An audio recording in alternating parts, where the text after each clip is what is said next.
एकदा बिलुआ और बाघ नई पाखरे छिड़ा होई कथा हेउथिले। अरे मामा मु काली ठारो किछि भी खाइनी, जदि तम पाखरे किछि खाइबाकू अछि दियो मु ताकू खाइबी, नहले भोक कारणरू मु केतेबेले मरि जिबे ठीक नाही। अरे बिलुआ तो जेमिति मते खाइबाकू मागुछो सत जेपरि मो बापा होटल खोलिछि। अरे तोर जो अवस्था मोर मध्य सही अवस्था, मो मध्य काली ठारो किछि भी खाइनी, तेणु तू शीघ्र जाई मो लागि किछि खाद्य जंगलरू नै के आस, मु खाइबे। मामू विश्वास करो मु काली ठारो न खाइतिबारु चलिबा पई मो पाखरे आउ बळ नाही, तेणु मते खाद्य संग्रह करिबा कथा जमा भी को नाही। हे प्रभु एमिति किछि करो जेमिति आमे आछि फ्री रे खाद्य खाइ परिबो। बिलुआ एपरी कहिबा परे हठात गोटिए दीप आसी नई पाखरे लागिला। एहा देखि बाघ कहिला, अरे बिलो देख तो नई कूଳରେ कोन गोटे आसी लागिला, मते तो लागुछि एटा गोटिए दीप बोली, ओ ए दीपटा कौनसी साधारण दीप भलिया लागुनी, तेणु ताकू चल पानी रो उठाइबा। अरे मामा तमे तो ठीक कहिलो, ए दीपटा गोटे साधारण दीप भलिया देखा जाउनी। अरे मामा थरे भाबो जदि ए दीपटा भितरे गोटे जिनी रहुतिबो ताहले हमो लाइफ पूरा सेट होई जिवो, माने ए जिनी को हमें जते बेले जा खाइबा को मागिबा किंबा किछि सहाय्य करिबा पई कहिबा से करिवो। तण मामा आउ बेसी विलंब न करी चलो शीघ्र ए दीप को उठाइबा, नहले एटा पानी रे भास के पळाइबो। बिलुआ एपरी कही से दीप को उठाई हाथरे घसी देला ओ तापरे से दीपरू हठात गोटिए भूत बाहरिला। एहा देखि बाघ ओ बिलुआ बहुत जोरे डरी गले, तेणु डरी डरी बाघ कहिला, हईरे बिलुआ जदि आज मु ए भूत कबलरू बंची जाए ना ताहले तते आगे मारी के खाइबे। कहिला कोन ना ए दीपर गोटिए जिनी बाहरिबो, ओ आम कथा मानिबो, हेले या भीतर गोटिए भूत बाहरिला। हे प्रभु आमुके ए भूत कबलरू रक्षा करो। अरे मामा मते मारिबा कथा पछरे भाबिबो, हेले प्रथमे एठारू दौड़ी के पळाई चलो, नहले ये संगे संगे हम दुई जण को एठारे मारि दबो। मामा शीघ्र एठारू पळाई चलो। एहा सुनी जिनी कहिला, अबे चुप चुप अबे चुप, मु सेतिकी बेलू देखुची तमे दुई जण खाली मते भूत भूत कहूच। अरे टिके भलरे देखिलो मु तुमको भूत भलिया देखा जाउछि कि मु गोटिए हीरो भलिया देखा जाउछि। जदि एबे मार्केट को पळाइबी ताहले मते फिल्मी रे हीरो करि देबे। आउ ए दीटा कहिले कोन ना मु भूत बोली। एहा सुनी बिलुआ धीरे धीरे कहिला, कहिले कोन ना हैंडसम सुदु भूतटा भलिया देखा जाउछि, आउ ये जदि मार्केट जाए ताहले याको हीरो नुह चाकर रोल देबे। प्रथमे याको देखिला बेले डर लागुतिला, हेले एबे या कथा सुनी मते जोरे हस लागुछि। अरे ए बिलुआ मो विषय किछि धीरे धीरे कहूछि कि रे, जहा कहिबा कथा जोरे पार्टी करी कह। मु जानिछि तू कहूतबु कि मो परिका हैंडसम जिनी केबे भी देखि नथिबु। अरे ए जिनियो बिलुआ तुम दुई जनकर सेतिके कथाबार्ता थाउ, एबे आगो को कोन करिबा से विषय भाब। अरे ए जिनी मु सुनिथिले तुमको जे दीपरू बाहर को बाहर करे तमे तार सब कथा मानो, ताहले हमर भी किछि इच्छा पूर्ण कर दियो। अरे हाँ हाँ मु तो पूरा भूली जाइथिली, हुकुम मोर आका, मु तुमरो किछि भी सहाय्य करि पारे कुह, कारण जे भी मते ए दीपरू बाहर करे मु तारो गोलाम होई जाए। अरे ए जने आमे काली ठारो किछि भी खाइनु, तेणु आमको अनेक खाइबाकू दे, आमे खाइबो। जदि एबे आमे न खाऊ ताहले एठारे मरि जेबो। एहा सुनिबा परे जिनी तांकू अनेक खाइबाकू देला। एहा देखि बाघ ओ बिलुआ बहुत खुशी होई गले। हेले ए तीन जनकर कथा को रमेश नामरे गोटिए लोक एक जागारे थाई देखुतिला।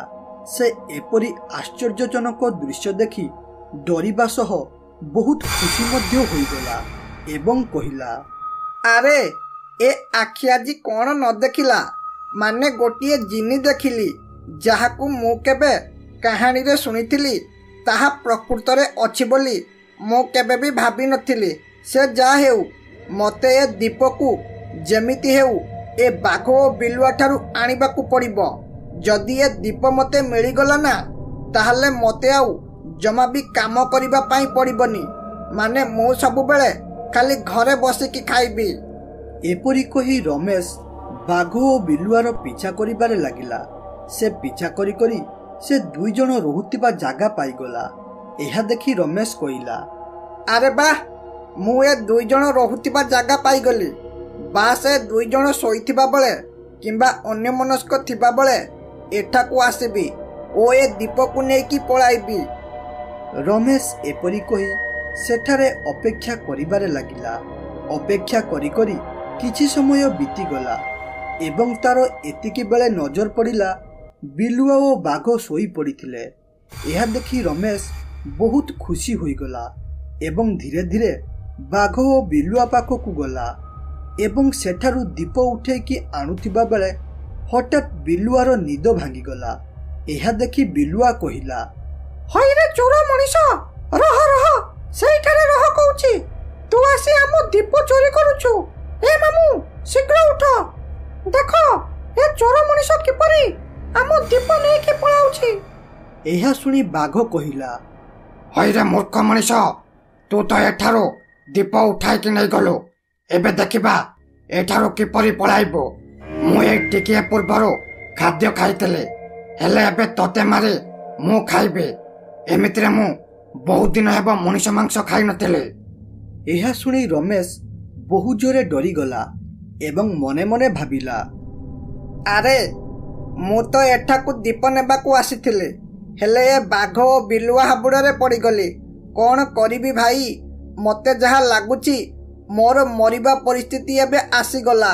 ହେ ପ୍ରଭୁ, ମୋତେ କ'ଣ ଗୋଟେ କରି ଏ ବାଘ ଓ ବିଲୁଆ ଠାରୁ ବଞ୍ଚାଅ। ସେ ଏପରି ଭାବୁଥିବା ବେଳେ ହଠାତ୍ ତାର ମନେ ପଡ଼ିଗଲା ତା ପାଖରେ ଜିନି ଅଛି ବୋଲି। ତେଣୁ ସେ କହିଲା, ଆରେ ଏ ମୂର୍ଖ ବାଘ ଓ ବିଲୁଆ, ତମେ କ'ଣ ଭାବିଲ ମୋତେ ଏଇଠାରେ ମାରିଦେବ ବୋଲି? ଏବେ ଦେଖ କିଏ କାହାକୁ ମାରୁଛି। ତୁମେ ମୋତେ ମାରିବ ନା ମୁଁ ତୁମକୁ ମାରିବି? ଏପରି କହି ସେ ଦୀପକୁ ହାତରେ ଘଷିଲା ଏବଂ ତା ଭିତରୁ ଜିନି ବାହାରିଲା। ଜିନିକୁ ଦେଖି ରମେଶ କହିଲା, ଆରେ ଏ ଜିନି, ଏଇ ଟିକିଏ ପୂର୍ବରୁ ଏ ବିଲୁଆ କହୁଥିଲା ମୋତେ ମାରିବା ପାଇଁ। ତେଣୁ ମୁଁ ତତେ ଆଦେଶ ଦେଉଛି, ତୁ ଏ ଦୁଇ ଜଣଙ୍କୁ ଏଇଠାରେ ମାରିଦେ। ଏହା ଶୁଣି ବିଲୁଆ ହସି ହସି କହିଲା, ହଇରେ ମୂର୍ଖ ଲୋକ, ଏ ଜିନି ହେଉଛି ଆମ ଗୋଲାମ ଓ ତୁ ୟା ମାଧ୍ୟମରେ ଆମକୁ ମାରିବା ପାଇଁ କହୁଛୁ। ତ ମୁଣ୍ଡ କାମ କରୁନି କିରେ? ହଉ ତୁ ଏବେ ଦେଖ। ଆରେ ଏ ଜିନି, ତତେ ତୋର ମାଲିକ ଆଦେଶ ଦେଉଛି, ତୁ ଏ ଦୁଷ୍ଟ ମଣିଷଟାକୁ ଏଇଠାରେ ମାରିଦେ। କିଏ ଗୋଲାମ? କାହାର ଗୋଲାମ? ଏବେ ଏ ହ୍ୟାଣ୍ଡସମ୍ ଜିନି ଏ ମଣିଷର ଗୋଲାମ। ମୁଁ ତୁମର ଗୋଲାମ କିଛି ସମୟ ପୂର୍ବରୁ ଥିଲି, ହେଲେ ଏବେ ମୁଁ ଏ ମଣିଷର ଗୋଲାମ। କାରଣ ମୁଁ ତୁମକୁ କ'ଣ କହିଥିଲି, ଯିଏ ବି ମୋତେ ଦୀପରୁ ବାହାର କରିବ ମୁଁ ତାର ଗୋଲାମ ହେବି। ଏ ଲୋକ ମୋତେ ଦୀପରୁ ବାହାର କରିଛି ମାନେ ବର୍ତ୍ତମାନ ମୁଁ ଏହାର ଗୋଲାମ। ଏପରି କହି ଜିନି ତାର ଶକ୍ତି ମାଧ୍ୟମରେ ସେଇଠାରେ ବିଲୁଆ ଓ ବାଘକୁ ବେହୋସ କରିଦେଲା ଓ ତାପରେ ରମେଶ ଦୀପକୁ ନେଇ ତାର ଘରକୁ ପଳାଇଲା ଏବଂ ଘରେ ପହଞ୍ଚି ଜିନିକୁ କହିଲା, ଆରେ ଏ ଜିନି, ମୁଁ ବହୁତ ଥକିଗଲିଣି, ତେଣୁ ମୁଁ ଶୋଉଛି। ଆଉ ମୁଁ ଉଠିଲା ପର୍ଯ୍ୟନ୍ତ ତୁ ଏଇଠାରେ ମୋତେ ଜଗିଥା। ଆଉ ଶୁଣ, ଯିଏ ବି ଏ ଦୀପରେ ହାତ ମାରିବାକୁ ଚେଷ୍ଟା କରିବ ତୁ ତାକୁ ଏଇଠାରେ ମାରିଦେବୁ, ବୁଝିଲୁ କି ନାହିଁ? ଠିକ୍ ଅଛି ମୋର ମାଲିକ, ତମେ ମୋତେ ଯେମିତି କହିବ ମୁଁ ଠିକ୍ ସେମିତି କରିବି। ଏବେ ତମେ ବିନା ଚିନ୍ତା କରି ଏଇଠାରେ ଶୋଇପଡ଼ ଓ ମୁଁ ତୁମକୁ ଗ୍ୟାରେଣ୍ଟି ଦେଉଛି ତମର କିଛି ବି କ୍ଷତି ହେବନି। ଜିନି ଏପରି କହିବା ପରେ ରମେଶ ତାର ବିଛଣାରେ ଶୋଇପଡ଼ିଲା ଏବଂ ରାତି ହେବା ପରେ କାକର ଯୋଗୁଁ ବିଲୁଆ ଓ ବାଘର ହୋସ୍ ଫେରିଲା। ହୋସ୍ ଫେରିବା ପରେ ବିଲୁଆ କହିଲା, ହଇ ମାମା, ଆମେ ପୁରା ଭାସି ଗଲେ ରେ, ଭାସି ଗଲେ। ଆମେ ସେ ଦୀପକୁ ପାଇ କେତେ ଖୁସି ଥିଲେ, ହେଲେ ଆମ ଖୁସି ଗୋଟିଏ ସେକେଣ୍ଡରେ ଭାଙ୍ଗିଗଲା ରେ। ମାମୁଁ, ଏବେ ଆମେ କ'ଣ କରିବା ଓ କିପରି ବିନା କଷ୍ଟରେ ଖାଦ୍ୟ ଖାଇବା। ସେ ଦୁଷ୍ଟ ମଣିଷ ଆମକୁ ଏପରି ହଇରାଣ କରି ଚାଲିଗଲା। ତାକୁ ଭଗବାନ କେବେ ବି କ୍ଷମା କରିବେ ନାହିଁ। ଆବେ ଚୁପ୍ ଚୁପ୍ ଚୁପ୍ ବେଲୁ। ଏପରି ପୂର୍ବ କଥା ଭାବି ମନ ଦୁଃଖ କଲେ କିଛି ବି ଲାଭ ନାହିଁ। ତେଣୁ କ'ଣ ଗୋଟେ ଉପାୟ ଭାବ, ଯେମିତି ଆମେ ସେ ଦୀପକୁ ଆମ ପାଖକୁ ପୁଣି ଥରେ ଆଣିପାରିବା। ଆମକୁ ଯେମିତି ହଉ ଦୀପ ଆଣିବାକୁ ପଡ଼ିବ। ହେଲେ ମାମା, ଆମେ ସେ ମଣିଷ ଠାରୁ କିପରି ଆମ ଦୀପ ଆଣିବା? ଆମେ ତ ସେ ଲୋକକୁ ଠିକରେ ଜାଣି ନାହାନ୍ତି, କିମ୍ବା ସେ ଲୋକ କୋଉଠି ରୁହ ଦେଖି ନାହାନ୍ତି। କେମିତି ଆମେ ଦୀପ ଆଣିବା ମାମା? କେମିତି ଆଣିବା? ହେ ପ୍ରଭୁ, ତମେ ହିଁ ଆମକୁ ଏ ସମସ୍ୟାରୁ ମୁକୁଳାଅ ପ୍ରଭୁ। ଆରେ ବିଲୁ, ତୁ ଜମା ବି ଚିନ୍ତା କରନା। ଆମେ ଯେମିତି ହେଉ ସେ ଦୀପକୁ ଆଣିବା। ବାସ୍ ତୁ ଖାଲି ଶାନ୍ତି ରଖ। କାଲି ସକାଳ ହେବା ପରେ ଆମେ ନିଶ୍ଚିତ କିଛି ନା କିଛି କରି ଦୀପକୁ ଫେରାଇ ଆଣିବା। ବାଘ ଓ ବିଲୁଆ ଏପରି କଥା ହୋଇ ରହିଲେ ଏବଂ ତା ପରଦିନ ସକାଳ ହେବା ପରେ ବିଲୁଆ ଓ ବାଘ ସେ ଲୋକକୁ ଖୋଜିବା ପାଇଁ ଏଣେ ତେଣେ ବୁଲିଲେ। ହେଲେ ସେ ଲୋକ ବିଷୟରେ କିଛି ବି ଜାଣିନଥିବାରୁ ସେମାନେ କିଛି ବି ବାଟ ପାଉନାହାନ୍ତି। ବାସ୍ ଖାଲି ଜଙ୍ଗଲରେ ବୁଲୁଥାନ୍ତି। ସେମାନେ ଜଙ୍ଗଲରେ ବୁଲି ବୁଲି ଥକି ଯାଇ ଗୋଟେ ଜାଗାରେ ରହିଗଲେ। ଆରେ ମାମୁଁ, ଆମେ ପାଖାପାଖି 2 ଘଣ୍ଟା ହେବ ଚାଲିଲାଣି। ଚାଲି ଚାଲି ମୋ ଗୋଡ଼ ହାତ ଜୋରେ ବିନ୍ଧିଲାଣି। ଏତେ ଜୋରେ ବିନ୍ଧୁଛି ଯେ ମୁଁ ଆଉ ଆଗକୁ ଚାଲିକି ଯାଇପାରିବି ନାହିଁ। ଏତିକି କଷ୍ଟ ଯଦି ଆମେ ଶିକାର କରିବା ପାଇଁ କରିଥାନ୍ତେ, ତାହେଲେ ଏତିକି ବେଳକୁ ଆମେ ଖାଦ୍ୟ ଖାଇସାରିଥାନ୍ତେ। ତେଣୁ ବହୁତ ହୋଇଗଲା ଦୀପ ଖୋଜିବା। ଏବେ ଆଉ ମୋ ଦ୍ୱାରା ହୋଇପାରିବ ନାହିଁ। ତେଣୁ ମୁଁ ଏଇଠାରେ ରହିଲି। ବିଲୁଆ ଏପରି କହିଛି କି ନାହିଁ, ହଠାତ୍ ଗୋଟିଏ ଆବାଜ ଆସିଲା। ଆରେ ଅକ୍ଷୟ, ଆଜି ସେ ରମେଶ କ'ଣ ପାଇଁ କେଜାଣି କାମକୁ ଆସିଲା ନାହିଁ। ଓହୋ, ପାଗଳଙ୍କ ପରି କହୁଥିଲା ସେ ଆଉ କେବେ ବି କାମକୁ ଆସିବନି, ଖାଲି ଘରେ ବସି ଖାଇବ। ମତେ ଯାହା ଲାଗୁଛି ତାର ମୁଣ୍ଡଟା ବୋଧେ ପୁରା ଖରାପ ହୋଇଗଲାଣି। ଏହା ଶୁଣି ବାଘ ଟିକେ ଖୁସି ହୋଇଗଲା ଏବଂ କହିଲା, ଆରେ ଏ ବିଲୁ, ଏବେ ଆମକୁ ଆଉ ସେ ଦୀପ ନେଉଥିବା ଲୋକକୁ ଖୋଜିବାକୁ ପଡ଼ିବ ନାହିଁ। କାରଣ ଏ କଥା କହୁଥିବା ଲୋକ ମାଧ୍ୟମରେ ଆମେ ଦୀପ ନେଇଥିବା ଲୋକ ଘର ଜାଣିପାରିବା। ହେଲେ ମାମୁଁ, ଏମାନେ ତ ଦୀପ ନେଇନାହାନ୍ତି। ଯିଏ ବି ଦୀପ ନେଇଛି ସେ ଜଙ୍ଗଲକୁ ଆସିନି। ତାହେଲେ ଏମାନେ କିପରି କହିପାରିବେ କି ଦୀପ ନେଇଥିବା ଲୋକର ଘର କୁଆଡ଼େ ଓ ସେ କେଉଁଠି ରହୁଛି? ଆରେ ବିଲୁ, ତୁ ଜମା ବି ଚିନ୍ତା କରନା। ବାସ୍ ଖାଲି ମୋ ସାଥିରେ ଚାଲ, ଆଉ ଦେଖ ମୁଁ କ'ଣ କରୁଛି, ଆଉ କିପରି ଆମ ଦୀପ ଫେରାଇ ଆଣିବି। ବାଘ ଏପରି କହିବା ପରେ 2 ଜଣ ଆବାଜ ଆସୁଥିବା ଜାଗା ଆଡ଼କୁ ଗଲେ ଏବଂ ସେଠାରେ ପହଞ୍ଚି ଦେଖିଲେ 2ଟି ଲୋକ କଥା ହେଉଥାନ୍ତି। ଏହା ଦେଖି ବାଘ କହିଲା, ଆରେ ହେ ମଣିଷ, ତମେ 2ଟା ଆଜି ଆମ 2 ଜଣଙ୍କ ପେଟର ଭୋଜନ ହେବ। ଏମିତିରେ ଆମେ କାଲିଠାରୁ କିଛି ବି ଖାଇନୁ। ଏବେ ମଣିଷ ମାଂସ ଖାଇବା କଥା ଭାବିଲା ବେଳକୁ ପାଟିରୁ ଲାଳ ଗଡୁଛି। ଆଉ ତମେ 2ଟା ଯଦି ଭାବୁଛ ଦୌଡ଼ିକି କୁଆଡ଼େ ପଳାଇବ, ତାହେଲେ ଏହା ପୁରା ଅସମ୍ଭବ। ତେଣୁ ତମେ ଯୁଆଡ଼େ ଯିବ ଆମେ ତୁମ ପଛେ ପଛେ ଯିବୁ। ନା କ'ଣ କହୁଛ ବିଲୁଆ? ହଁ ହଁ ମାମା, ତମେ ଠିକ କହିଲ। ଆଉ ବେଶୀ ବିଳମ୍ବ ନ କରି ଚାଲ ଆମେ 2ଟା ମଣିଷକୁ ଖାଇ ଆମ ପେଟ ପୁରାଇବା ଓ ତାପରେ ଯାଇ ଆମ କାମରେ ଆଗକୁ ବଢିବା। ଏହା ଦେଖି ରାଜୁ ଓ ଅକ୍ଷୟ ବହୁ ଜୋରେ ଡରିକି ଥରିବାରେ ଲାଗିଲେ ଓ ତାପରେ ଡର ଡରରେ ରାଜୁ କହିଲା, ଆରେ ବାଘ ଭାଇ, ଦୟାକରି ଆମ 2 ଜଣକୁ ଛାଡ଼ିଦେ। କାରଣ ଘରେ ଆମର ସ୍ତ୍ରୀ ପିଲା ଛୁଆ ଅଛନ୍ତି। ଆମକୁ ଛାଡ଼ିବା ବଦଳରେ ତମେ ଯାହା ବି କହିବ ଆମେ ସେଇଆ କରିବା ପାଇଁ ରାଜି ଅଛୁ। ହେଲେ ଦୟାକରି ଆମକୁ ଛାଡ଼ିଦେ। ଏହା ଶୁଣି ବାଘ ବହୁତ ଖୁସି ହୋଇଗଲା ଓ କହିଲା, ଆରେ ଏ ମଣିଷ, ତମକୁ ଆମେ ଛାଡ଼ିଦେବୁ। ବାସ୍ ଖାଲି ଆମକୁ ଗୋଟେ କଥା କୁହ, ତମ ସାଥିରେ ଯେଉଁ ସାଙ୍ଗ ଜଙ୍ଗଲକୁ କାମ କରିବାକୁ ଆସେ, ମାନେ ଯିଏ ଆଜି ଆସିନି, ତା ଘରର ଠିକଣା ଦେ, ନହେଲେ ଏଇଠାରେ ମରିବା ପାଇଁ ପ୍ରସ୍ତୁତ ହୋଇଯାଅ। ଏହା ଶୁଣିବା ମାତ୍ରେ ରାଜୁ ଭୟରେ ସହ ରମେଶର ଘର ଠିକଣା କହିଦେଲା। ଏହା ଶୁଣି ଏ 2 ଜଣ ଖୁସି ହେଲେ ଓ ତାପରେ ରାଜୁ ବତାଇଥିବା ଠିକଣା ଆଡ଼କୁ ଗଲେ ଏବଂ ଯାଇ ଯାଇ ଶେଷରେ ସେ ରମେଶ ଘର ପାଖରେ ପହଞ୍ଚିଗଲେ ଏବଂ ସେଠାରେ ପହଞ୍ଚିବା ପରେ ବାଘ ବିଲୁଆକୁ କହିଲା, अरे बिलुआ शेष आम रमेश घरे पहुंची गले हेले एबे ता हाथरो किपरि दीप आनिबा से विषय तो बुद्धि दे कारण आमे जदि ता साथरे जोर जबरदस्त करी दीप आनिबा को चेष्टा करिबा ताहले से जिन्नी माध्यम रे आमको मारिदेब सेथर आम बेल थिबारु आमे बंची गले हेले एथर आउ बंचिबा नाही।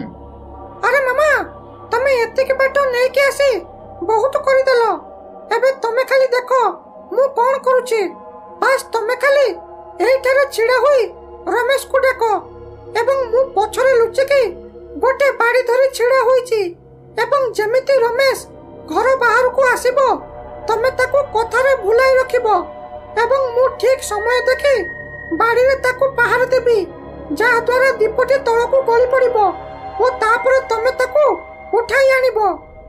एहा सुनी बाघ राजी होईगला ओ तापरे से रमेश को डाकिबारे लागिला। अरे हे रमेश भाई टिके घर बाहर को आस मोर तुम पाखरे गोटे अर्जेंट काम अच्छे जदि तमे घर बाहर को न आस ताहले मु बहुत असुविधा पड़ जिबे। एहा सुनी रमेश कहिला, अरे ए आवाज टिके शुणिला शुणिला लगुची ए आवाज शुणी एपरी लगुची बाघ डाकुची बोधे हेले बाघर मो पाखरे की काम अच्छी। अरे एटा आउ बाघर चक्रांत नुह तो मो पाखरु दीप नेबा पाई हे से जा हेउची हेउ मु मो हातरे दीप नेकी जिबी ओ जदि बाघ किछि गड़बड़ करबा को चेष्टा करे ताहले जिनी को डाकी ताकू मारी देबे। एपरी कही रमेश दीप धरी बाहर को आसी कहिला, अरे ए बाघ मु तो तते मारिबा पाई जिनी को कहितिली हेले तू बंचिलु केमिति हौ छाड़ से कथा एबे कह मो पाखरे तोर की काम ओ मु तोर की सहाय्य करि परिबी। अरे हे रमेश भाई तमे तो जानिछ जंगल रे केवल मोर गोटे सांग हेउची बिलुआ तार मोर बहुत भल सांग हेले जिनी आक्रमण जोगु से धरमला अवस्था रे छटपट हेउची तेणु जिनी को कुह से बिलुआ को पुणी थरे ठीक करि देबो तमे दीप नै जाओ एथिरे मोर किछि भी आपत्ति नाही हेले बास थरटे मो बिलुआ को बंचाई दियो भाई मु तुम गोड़ हाथ तले पड़ुछे। बाघ रमेश को एपरी कथारे भुलाउथुबा बेले बिलुआ एई मौकार फायदा उठाई धरिथिबा बाड़ी रे रमेश को पिटिला जहा द्वारा रमेश हाथरू दीपटी तले गली पड़िला एवं दीपटी तले पड़िबा परे हठात जोरे फाटिला जहा द्वारा सेथिरे थिबा जिनीभूत आजाद होई गोटिए साधारण मनुष्य परिणत होईगला। एसबु दृश्य तीन जन देखि आश्चर्य होईगले हेले जिनी तार प्रकृत रूप को फेरी आसी कहिला, धन्यवाद बिलुआ बाघ ओ रमेश मु पाखापाखि 2 वर्ष हेबो गोटे अभिशाप पाई एई दीपरे बंधिन थिली हेले दीपटी आज भांगिबा द्वारा मु एथिरु मुक्त होई परिली एथिपाई मु तुम निकटरे चिर उपकृत होई रहिबी मु एबे अन्य मनुष्यक परी मोर साधारण जीवन जी पारिबी। एसबु दृश्य देखि रमेश बहुत मन दुख कला हेले बिलुआ ओ बाघ बहुत खुशी हेले कारण तांको पाई आजी ए जिनी तार साधारण अवस्था को फेरी आसिला।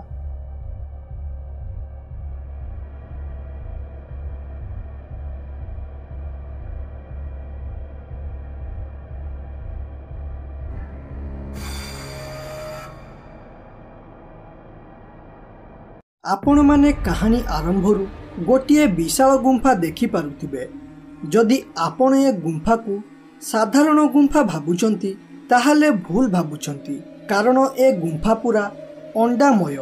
एबे आपण मानक मनरे प्रश्न आसुथिबो ए गुंफा रे एते सारा अंडा कुआडू आसिला कोन गोटे चढ़ई एते अंडा देइछि ना किए दोकानी एठारे अंडा रखिछि।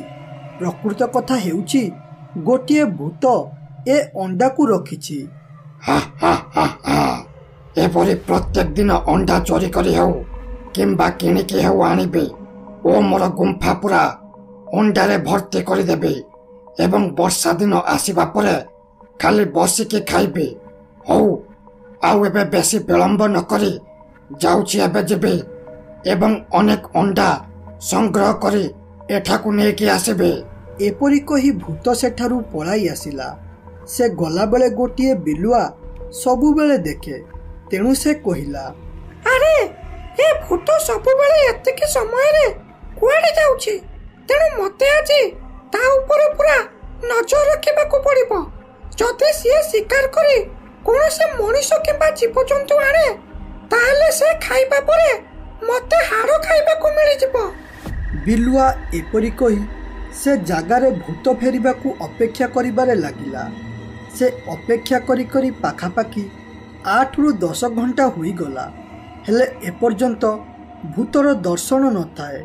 ଏହା ଦେଖି ବିଲୁଆ କହିଲା, ଆରେ ୟାର, ଏତେ ସମୟ ହେବ ସେ ଭୂତକୁ ଅପେକ୍ଷା କଲିଣି, ହେଲେ ଏପର୍ଯ୍ୟନ୍ତ ତାର ଦେଖା ଦର୍ଶନ ନାହିଁ। ଲାଗୁଛି ସେ ଆଜି ଆସିବନି ବୋଧେ। ତେଣୁ ମୁଁ ଯାଉଛି, ମୋ ଘରକୁ ପଳାଇବି। ବିଲୁଆ ଏପରି କହି ଘରକୁ ଯିବାକୁ ଭାବୁଥିବା ବେଳେ ହଠାତ୍ ଭୂତ ଆସିଲା ଏବଂ ବିଲୁଆ ଦେଖିଲା ଭୂତ ହାତରେ ଅନେକ ଅଣ୍ଡା ଧରି ଆସିଥାଏ। ଏହା ଦେଖି ବିଲୁଆ ବହୁତ ଖୁସି ହୋଇଗଲା ଏବଂ ଧୀରେ ଧୀରେ କହିଲା, ଆରେ ବାପ ରେ ବାପ, ଏତେ ସାରା ଅଣ୍ଡା ଏ ଭୂତ କୁଆଡୁ ଆଣିଲା? ହେ, ସେ ଯାହା ହେଉଛି ହେଉ, ମତେ ଏଥିରୁ କିଛି ଅଣ୍ଡା ଖାଇବାକୁ ମିଳିଲେ ବହୁତ ଭଲ ହୁଅନ୍ତା। ତେଣୁ ଯାଉଛି, ଏ ଭୂତର ପିଛା କରିବି ଏବଂ ସକାଳ ହେବା ପରେ ଯେତେବେଳେ ଭୂତ କୁଆଡେ ପଳାଇବ, ମୁଁ ସେତେବେଳେ ଯାଇ ବଳକା ଅଣ୍ଡା ଖାଇ ସେଠାରୁ ପଳାଇ ଆସିବି। ବିଲୁଆ ଏପରି କହି ଭୂତର ପିଛା କରି ସେ ଗୁମ୍ଫା ପାଖରେ ପହଞ୍ଚିଗଲା ଏବଂ ଦେଖିଲା ଭୂତ ଗୁମ୍ଫା ଭିତରକୁ ପଳାଇଲା। ଏହା ଦେଖିବା ପରେ ବିଲୁଆ କହିଲା, ଆରେ ବା, ମୁଁ ଭୂତ ରହିବା ଜାଗା ପାଇଗଲି। ଏବେ ଯାଉଛି, ଏଠାରୁ ପଳାଇବି ଏବଂ ତା ପରଦିନ ସକାଳ ହେବା ପରେ ଭୂତ ଯେତେବେଳେ ଏଠାରୁ ଯିବ, ମୁଁ ଯାଇ ବଳକା ଅଣ୍ଡା ଖାଇ ମୋ ପେଟ ପୁରାଇବି। ବିଲୁଆ ଏପରି କହି ଖୁସି ହେଲା ଏବଂ ତା ପରଦିନ ସକାଳ ହେବା ପରେ ବେଣୁସ ବେଣୁସ ଆସି ଗୁମ୍ଫା ପାଖରେ ଲୁଚିକି ରହିଲା ଏବଂ କିଛି ସମୟ ଅପେକ୍ଷା କରିବା ପରେ ଦେଖିଲା ଭୂତ ସେଠାରୁ ପଳାଇଲା। ଭୂତ ଯିବା ପରେ ବିଲୁଆ ବହୁତ ଖୁସି ହୋଇଗଲା ଏବଂ ଗୁମ୍ଫା ଭିତରକୁ ଗଲା। ଭିତରେ ପହଞ୍ଚିବା ପରେ ଦେଖିଲା ଗୁମ୍ଫାରେ ପ୍ରବଳ ଅଣ୍ଡା ଥାଏ। ଏତେ ଅଣ୍ଡା ଥିଲା ଯେ ସେ ତା ଜୀବନରେ କେବେ ବି ଦେଖିନଥିଲା। ଏତେ ସାରା ଅଣ୍ଡାକୁ ଏକା ସାଥିରେ ଦେଖି ସେ ପୁରା ଖୁସିରେ ପାଗଳ ହୋଇଗଲା ଏବଂ କହିଲା, ଆରେ ବା ରେ ବା, ଏତେ ସାରା ଅଣ୍ଡା! ମୁଁ ତ ମୋ ଜୀବନରେ ଏତେ ଅଣ୍ଡା କେବେ ବି ଦେଖିନଥିଲି। ଲାଗୁଛି ଭଗବାନ ମୋ ଉପରେ ଆଶୀର୍ବାଦ କଲେ, ଯାହା ଦ୍ୱାରା ମୋର ଲଟରି ଲାଗିଗଲା। ଏବେ ମୁଁ ପ୍ରତ୍ୟେକ ଦିନ ସକାଳେ ଆସିବି ଏବଂ ଭୂତ ଯିବା ପରେ ବହୁତ ସାରା ଅଣ୍ଡାକୁ ଏଠାରୁ ନେଇ ପଳାଇବି ଏବଂ ଜଙ୍ଗଲରେ ବସି ମନ ଖୁସିରେ ଖାଇବି। ହି ହି ହି ହି। ବିଲୁଆ ଏପରି କହି ସେଠାରୁ କିଛି ଅଣ୍ଡା ନେଇ ପଳାଇ ଆସିଲା ଏବଂ ଘରେ ପହଞ୍ଚି ତାକୁ ଖାଇସାରି କହିଲା, ଆରେ ମୁଁ ପ୍ରତ୍ୟେକ ଦିନ ଖାଲି ମଲା ଜୀବଜନ୍ତୁ ଖାଇ ପୁରା ବିରକ୍ତ ହୋଇଯାଇଥିଲି, ହେଲେ ଏବେ ଅଣ୍ଡା ଖାଇ ମତେ ବହୁତ ଆନନ୍ଦ ମିଳୁଛି। ତେଣୁ ମୁଁ ପ୍ରତ୍ୟେକ ଦିନ ଏପରି ଅଣ୍ଡା ଆଣିବି ଓ ମନ ଶାନ୍ତିରେ ଖାଇବି। ବିଲୁଆ ଏପରି କହି ରହିଲା ଏବଂ ତା ପରଦିନ ସକାଳ ହେବା ପରେ ସେ ଗୁମ୍ଫା ପାଖରେ ପୁଣି ଥରେ ଅପେକ୍ଷା କଲା ଏବଂ ଭୂତ ପଳାଇବା ପରେ ଗୁମ୍ଫା ଭିତରେ କହିଲା, ଆରେ କାଲି ମୁଁ ଅଳ୍ପ ଅଣ୍ଡା ନେଇଥିଲି, ତେଣୁ ମନ ଶାନ୍ତିରେ ଖାଇପାରିଲି ନାହିଁ, ହେଲେ ଏବେ ମୁଁ ବହୁତ ସାରା ଅଣ୍ଡା ନେଇଯିବି ଏବଂ ମନ ଶାନ୍ତିରେ ଖାଇଯିବି। ହଁ। ବିଲୁଆ ଏପରି କହି ଘରକୁ ଆସି କହିଲା, ଆରେ ମୋ ପାଖରେ ଏବେ ଏତେ ଅଣ୍ଡା ହୋଇଗଲା ଯେ ମୁଁ ୟାକୁ ଦିନ ରାତି ପଡ଼ି ଉଠିକି ଖାଇବି ଓ ଶାନ୍ତିରେ ଶୋଇବି। ଧନ୍ୟବାଦ ପ୍ରଭୁ, ଆପଣ ଏପରି ମତେ 2 ଦିନ ହେବ ବିନା କଷ୍ଟରେ ଖାଦ୍ୟ ଯୋଗାଉଥିବାରୁ। ବିଲୁଆ ଏପରି କହି ଖୁସି ହେଲା, ହେଲେ ଏପାଖରେ ଭୂତ ତାର ଗୁମ୍ଫାକୁ ଫେରିଲା ଓ ଦେଖିଲା ତାର ଅଣ୍ଡା କମ୍ କମ୍ ଲାଗୁଛି। ଏହା ଦେଖିବା ମାତ୍ରେ ତାକୁ ଟିକିଏ ସନ୍ଦେହ ହେଲା, ତେଣୁ ସେ କହିଲା, ଆରେ ମୁଁ 2 ଦିନ ହେବ ଦେଖୁଛି ମୋ ଅଣ୍ଡା କମିଗଲା ପରି ଲାଗୁଛି।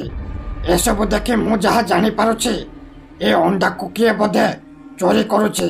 ତେଣୁ ମୋତେ ମୋ ଅଣ୍ଡା ଉପରେ ନଜର ରଖିବାକୁ ପଡ଼ିବ नहले जी भी अंडा को नेउछे से एपरि प्रत्येक दिन आसी अंडा नहीं जीव एवं वर्षा दिन में मते भोकिला रहिबाकू पड़िबो।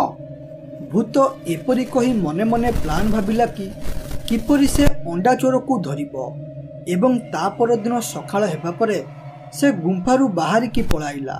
हेले भूत कुआड़े आज गलानी बरं गुंफा उपरे नजर रखुला एवं एतिकी बेले बिलुआ भूत जीवार मौका देखि गुंफा भितरे पशिगला। एसबु दृश्य देखि भूत बहु जोरे रागिगला एवं कहिला, अरे मो संदेह ठीक है, मो अंडा को ताहले ए बिलुआ चोरी करी नहीं जाउछे। मु एठी एते कष्ट करी अंडा आणुछे हेले ये एठारे आराम रे बसी अंडा खाउछे। और रहरे बिलुआ तू आज मो हाथरो केमिति मरिबु देख। भूत एपरी कही गुंफा भितरे प्रकट हैला एवं देखिला बिलुआ बहुत सारा अंडा धरी थाए। यह देखि भूत रागरे कहिला, ओइरे मूर्ख बिलुआ, मु प्रत्येक दिन राति कष्ट करे अंडा आनी जमा करे रखुछे हेले तू मोर बिना अनुमति रे आसे एठारु अंडा नहीं कि जाउछो। तेणु तोर ए चोरी पाई आज तू मो हाथर मरिबा पाई प्रस्तुत हो जा। यह सुनी बिलुआ बहुत जोरे डरी गला एवं डरी डरी कहिला, भूत भाई दया करे मते क्षमा कर दियो। मु मोर लोभ को संभाली न पारी ए गुंफारू अंडा चोरी करूथिली। मु आपन को प्रतिज्ञा करूछि जदि आपन मते छाड़ी देबे ताहले मु खाइतिबा अंडा आपन को दुकान रो किनी फेराई देबी। यह सुनी भूत मने मने भाबिला, अरे जदि मु ए बिलुआ को मारी देउछे ताहले मोर किछि भी फायदा मिलिबो नाही। तेणु याकू छाड़ी देबे जाउछे जहा द्वारा ये मते अंडा फेराई देबो। हेले ए बिलुआ जाते को जमा भी भरोसा करी हेबनी। याकू छाड़ी देले जदि ये एठारु पळाए ताहले मु आउ मो अंडा पाइबी नाही। हेले मु कोन करी ए बिलुआ ठारू मो अंडा आनिबी। भूत एपरी भाबुतिबा बेले हठात ता मुंड को गोटिए बुद्धि जुटिला। तेणु से कहिला, अरे ए बिलुआ, तू हेउच गोटे चतुर प्राणी, तो उपरे एपरे भरोसा करी छाड़ी हेबनी। तेणु तू आज ठारू मो साथी गाँ गाँ बुली नाच देखाइबू और सेतिरु जहा इनकम हेबो सेतिरे प्रथमे मु अंडा किनिबी। जेते पर्यंत तू खाइतिबा अंडार पैसा पूरा न होइचे सेते पर्यंत तू कुआड़े जाई पारिबु नाहु। एक कथारे बिलुआर इच्छा नथिले मध्य राजी हेबाकू पड़िला, कारण ता पाखरे आउ किछि भी उपाय नाही। जदि से एक कथारे राजी न हुए ताहले भूत ताको आजी एइठारे मारी देबो। बिलुआ राजी हेबा परे भूत तार रूप परिवर्तन करी गोटिए मनीष हैला ओ तापरे गोटिए गाँ रे पहुंची कहिला, अरे गाँर माँ मौसी दादा खुड़ी ओ छोट छुआ माने एठाकू धाई आस एवं बिलुआर नाच देखो। यह बदल रे जीए जा पारिबो देबो। यह सुनिबा परे गाँर किछि लोक रुंडित होइगले ओ तापरे भूत कहिला, अरे भाई माने तमे मांकड़ नाच हाथी सर्कस देखिथिबो हेले आजी तमे बिलुआ नाच देखिबो। अरे ए बिलुआ, ए लोक मानू टिके नाचिकी देखाई दे। यह बदल रे एमाने हमकू किछि पैसा देबे। यह सुनिबा मात्रे बिलुआ नाचिबारे लागिला। यह देखि लोके बहुत खुशी हेले ओ सेथि भितरु अजु नामरे गोटिए लोक कहिला, अरे बा मु तो मो जीवन रे बिलुआ नाच केबे भी देखि नथिली। ए भाई ए बिलुआ बहुत बढ़िया नाचुची। या नाच देखी बहुत मजा लगुची। ए बिलुआ नाच। नवम श्रेणी झीटा छाती को मो हट करुची। डीजे डीजे ढिंचक डिंग डिंग ढिंगा। यह सुनी बिलुआ धीरे धीरे कहिला, नवम श्रेणी झील ना मो पुचुला एठारे नाची नाची मो गोड़ बथा कलानी। हेले ये बुढ़ा माकड़ कहिला कोन ना नवम श्रेणी झीलटा छाती को मो हट करूचे कि तोरे नाच। मो पाटी तो खाली अखाड़ुआ हेउची मन हेउची याकू एइठारे बाड़ाई पकांती। ଗାଁ ଲୋକ ପ୍ରଥମ ଥର ବିଲୁଆ ନାଚ ଦେଖୁଥିବାରୁ ତାଙ୍କୁ ବହୁତ ଭଲ ଲାଗିଲା। ସେଥିପାଇଁ ଯିଏ ଯାହା ପାରିଲା ପଇସା ଦେଲା। ଗୋଟିଏ ଗାଁରେ ବହୁତ ସାରା ଟଙ୍କା ରୋଜଗାର ହୋଇଥିବାରୁ ଭୂତ ଏହା ଦେଖି ବହୁତ ଖୁସି ହୋଇଗଲା ଏବଂ ମନେ ମନେ ଭାବିଲା, ଆରେ ବା, ଗୋଟେ ଦିନରେ ଗୋଟେ ଗାଁରୁ ଅନେକ ଟଙ୍କା ରୋଜଗାର ହୋଇଗଲା। ଏହି ଟଙ୍କାରେ ବିଲୁଆ ଯେତିକି ଅଣ୍ଡା ଖାଇଥିଲା ତାଠାରୁ ଅଧିକ ଅଣ୍ଡା ଆସିଯିବ। ହେଲେ ମୁଁ ଏ ବିଷୟରେ ବିଲୁଆକୁ କିଛି ବି କହିବି ନାହିଁ ଏବଂ ଏ ପଇସା ସହ ମୋର ଗୁମ୍ଫାକୁ ପଳାଇବି। ଏପରି ଭାବି ଭୂତ କହିଲା, ଅରେ ଭାଇମାନେ, ବିଲୁଆ ଆଜି ବହୁତ ନାଚିଲାଣି, ଯାହାଦ୍ୱାରା ସେ ବହୁତ ଥକି ଯାଇଥିବ। ତେଣୁ ଆଜି ପାଇଁ ଏତିକି ନାଚ ଥାଉ। ପୁଣି ଆଉ କେବେ ବିଲୁଆକୁ ନେଇ ଆସିଲେ ତମେ ପୁଣି ଥରେ ନାଚ ଦେଖିବ। ଭୂତ ଏପରି କହି ଖୁସି ହେଲା ଏବଂ ରାତି ହେବା ପରେ ସେ ବିଲୁଆକୁ କହିଲା, ଆରେ ବିଲୁଆ, ତୁ ଗାଁରେ ଭଲ ନାଚିଲୁ, ତେଣୁ ଲୋକେ ପଇସା ଦେଲେ। ହେଲେ ଯେତିକି ଟଙ୍କା ଦେଲେ ସେଥିରେ ଅଳ୍ପ ଅଣ୍ଡା ଆସିବ। ମାନେ ତୁ ଯେତିକି ଅଣ୍ଡା ଖାଇଥିଲୁ ସେତିକି ଅଣ୍ଡା ଆସିପାରିବ ନାହିଁ। ସେଥିପାଇଁ କାଲି ଆହୁରି ଭଲରେ ନାଚିବୁ, ଯେମିତି ଲୋକେ ଆହୁରି ପ୍ରବଳ ଟଙ୍କା ଦେବେ ଓ ତୁ ଶୀଘ୍ର ଏଠାରୁ ପଳାଇବୁ। ଆରେ ଭୂତ ଭାଇ, ତମେ ଜମା ବି ଚିନ୍ତା କର ନା। କାଲି ମୁଁ ଆହୁରି ଭଲରେ ନାଚିବି। ଯେତେ ଶୀଘ୍ର ମୋ ଅଣ୍ଡା ଖିଆ ପଇସା ସୁଝିବ ସେତେ ଶୀଘ୍ର ମୁଁ ଏଠାରୁ ଯିବି। ତେଣୁ ମୁଁ କାଲି 100% ଚେଷ୍ଟା କରିବି ଭଲ ନାଚିବା ପାଇଁ। ବିଲୁଆ ଏପରି କହିବା ପରେ ଭୂତ ମନେ ମନେ ଭାବିଲା, ହଇରେ ବିଲୁଆ, ତତେ ସବୁ ଜଙ୍ଗଲରେ ଚାଲାକ ପ୍ରାଣୀ କହନ୍ତି, ହେଲେ ତୁଟା ପରା ବୋକାଟା। ମୁଁ ଆଜି ଏତେ ଟଙ୍କା ରୋଜଗାର କଲି, ହେଲେ ତୁ ଜାଣିପାରିଲୁ ନାହିଁ। ଆଉ ରହିଲା ତୁ ଏଠାରୁ ଯିବା କଥା, ଏହା କେବେ ବି ସମ୍ଭବ ନୁହଁ। ଭୂତ ଏପରି ଭାବି ବହୁତ ଖୁସି ହେଲା ଏବଂ ତା ପରଦିନ ସକାଳ ହେବା ପରେ ଭୂତ ବିଲୁଆକୁ ଅନ୍ୟ ଏକ ଗାଁକୁ ନେଲା ଏବଂ ସେଠାରେ ପହଞ୍ଚି ପୂର୍ବଥର ପରି କହିଲା, ଅରେ ଗାଁର ଛୁଆ ବଡ଼ ଭାଇ ଭଉଣୀମାନେ, ଶୀଘ୍ର ଧାଇଁ ଆସ ଓ ଏ ବିଲୁଆର ନାଚ ଦେଖ ଏବଂ ଆପଣଙ୍କ ଇଚ୍ଛା ଅନୁସାରେ ଟଙ୍କା ଦେଇଯାଅ ଏବଂ ବିଲୁଆର ସୁନ୍ଦର ନାଚ ଦେଖି ଆନନ୍ଦ ଉଠାଅ। ଏହା ଶୁଣିବା ମାତ୍ରେ ରାଜୁ ବିଜୁକୁ କହିଲା, ଆରେ ସାଙ୍ଗ ବିଜୁ, ଚାଲେ ବିଲୁଆ ନାଚ ଦେଖିମା। କାରଣ ଆମେ ତ ମାଙ୍କଡ଼ ନାଚ ଦେଖିଛନ୍ତି, ହେଲେ କେବେ ବିଲୁଆ କିପରି ନାଚେ ଦେଖି ନାହାନ୍ତି। ଓ ଏମିତିରେ ମୋ ସାଙ୍ଗ ସୁରେଶ କହୁଥିଲା ଏ ବିଲୁଆ କାଲି ତାଙ୍କ ଗାଁରେ ନାଚିଥିଲା।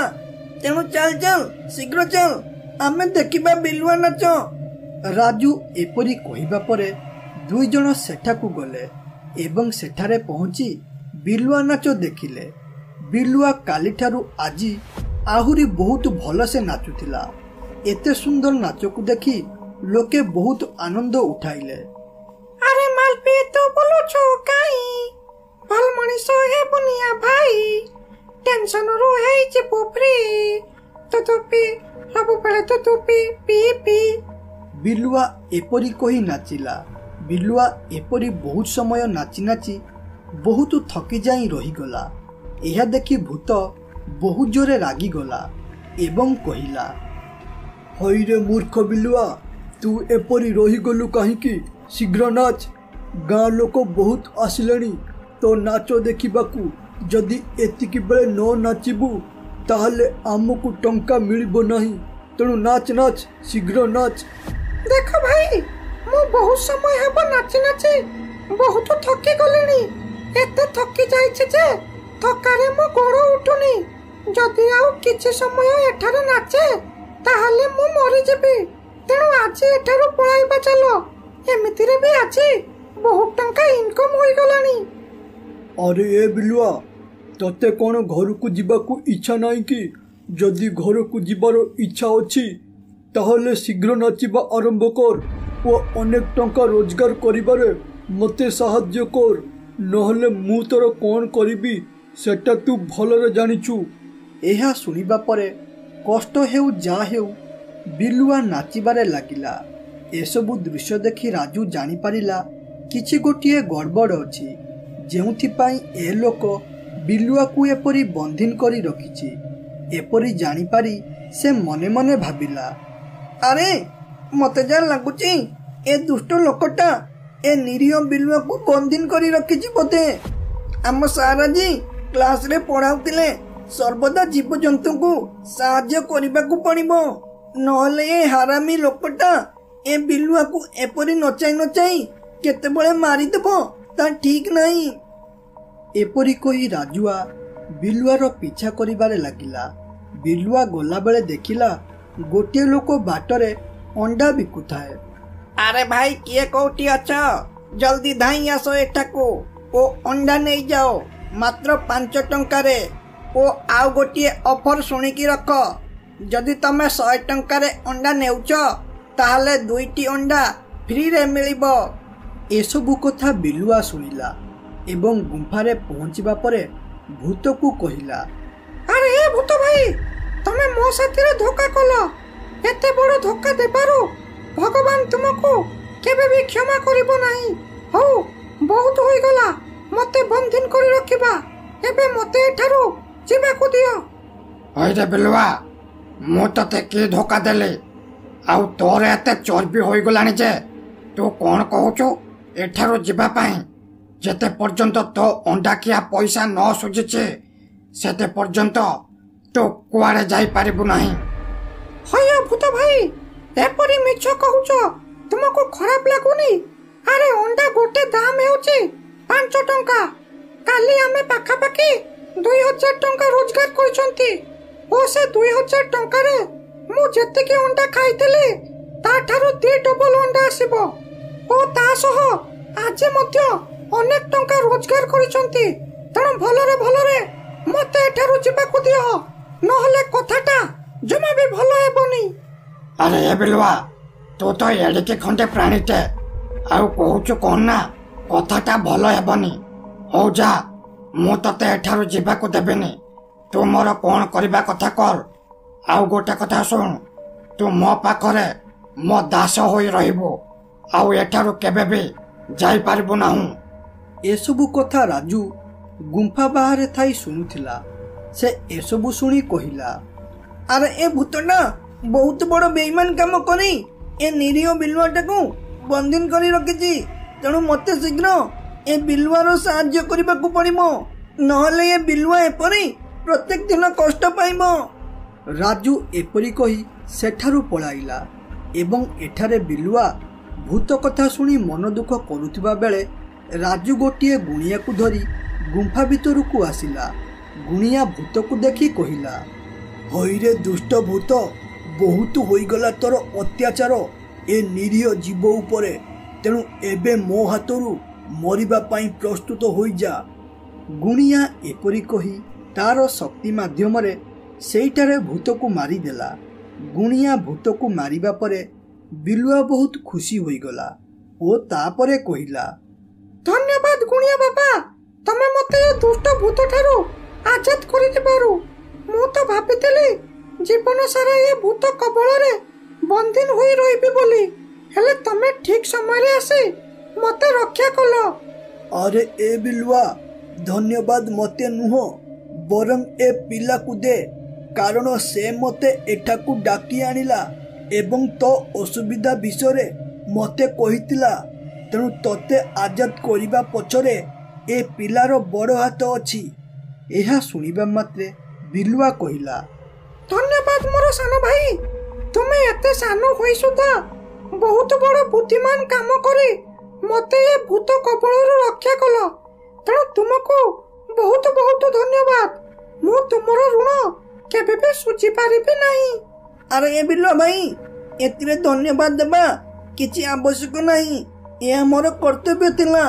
ମୁଁ ଆଜି ତୁମକୁ ସାହାଯ୍ୟ କରିଛି। ମୋ ଦେଖା ଦେଖି ଆଉ କିଏ ଅନ୍ୟ ଜୀବଜନ୍ତୁଙ୍କୁ ସାହାଯ୍ୟ କରିବ। ଏପରି ରାଜୁର ସାହାଯ୍ୟ ଯୋଗୁଁ ବିଲୁଆ ମୁକ୍ତି ପାଇଗଲା।